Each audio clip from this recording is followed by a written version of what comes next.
This video is about the Radiant Citadel, a magic city built around an enormous glowing diamond that acts as a safe haven for travelers and refugees. For all the chaos, monsters, traumatic events, and greasy goblin slave lords that essentially gush out of D&D, I think they figured that maybe one place could just be nice. Functioning as the spiritual opposite to Curse of Strahd, this adventure supplement drops players into the streets of a magic glowing city of smiles, where everyone around you is well fed, has regular visits with their therapist, and says hello to their neighbors. It's also a buzzing hive of like 50 cultures all coexisting, with safe transport to and from the homelands of these diverse people. First things first, where the heck is it? The answer is simple if you know what the Deep Ethereal is, but for those who don't, here's a rundown. So you have the main plane where the physical stuff is. Then you have the place where the ghosts and giant spiders live, adjacent to the main plane called the Border Ethereal. When you're here, instead of walking, you could just decide where you wanted to go and start drifting towards it. So for us, we would want to float toward the nearest ethereal curtain. These misty Dark Souls boss-style doorways take you away from the bordering world and into the infinite depths of the Deep Ethereal, where it's kind of mostly just fog and fog tornadoes. It's a lot like a backroom situation. You can actually enter either of these realms by using the bathroom at a Denny's. The girls' door is for fog and the men's is for hallways. But floating around in the Deep Ethereal is a beacon like the light at the end of the tunnel. If you're able to get to it, you've found the glowing diamond that is the Radiant Citadel. It was created by 27 different cultures with Insano-style magic and acted as a trade hub for everybody. Then a huge fucking tornado showed up and ate everyone and blew up half the place for 100,000 years straight. After that, a dude showed up, he walked inside and he pressed a button that pushed the tornado away. So the city got reclaimed pretty smoothly by the descendants of the original cultures. I think all of their homes are in a state of torment now. That's the majority of the adventures in the book. The primary way that people get to the Citadel and how they return home from shopping trips is with big crystal cars. There's just a shit ton of hollow crystals the size of warehouses that can take you wherever you want to go. It's like a TARDIS used to transport refugees and big trade goods. Good luck stealing one though. You can't. You actually can't steal anything here. Now let's get to the weird nightmare part.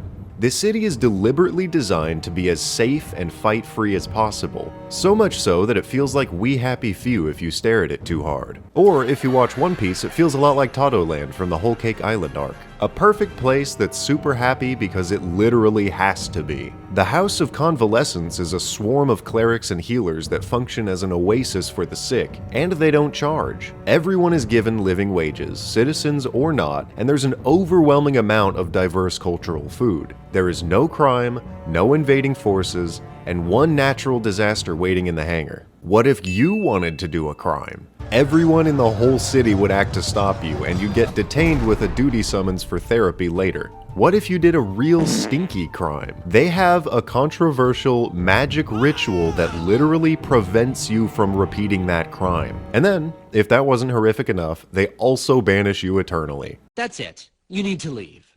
We'll be fine. You just have to go.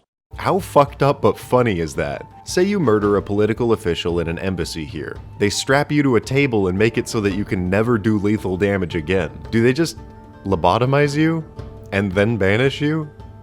That's crazy.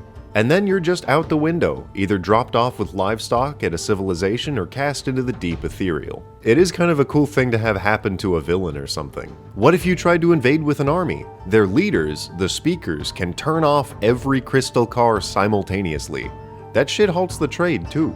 But if you've got all the forces of hell or the abyss with you pouring into the Deep Ethereal, the speakers can cast a spell to encase the Citadel in a crystal bubble that you cannot damage or get past in any way, shape, or form. Fuck your wish spells also. If you sneak an army in, there's like 600 archwizards standing around doing research that can probably cast your ass back into grass. With all that said, how the hell can over 15 different nations get along and not inject some nasty ideals into the mixing pot?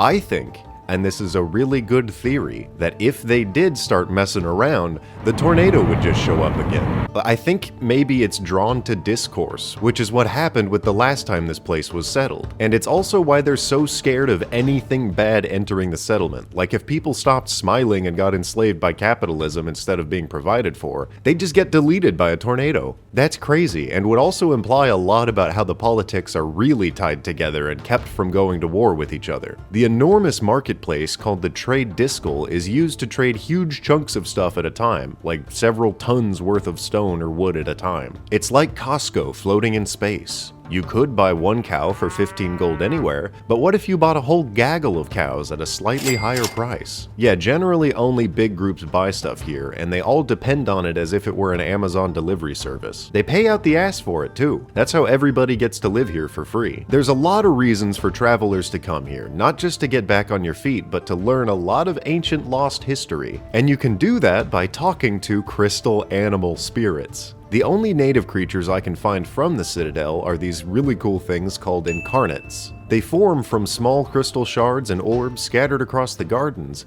and are animated by an amalgamation of lost spirits from specific places.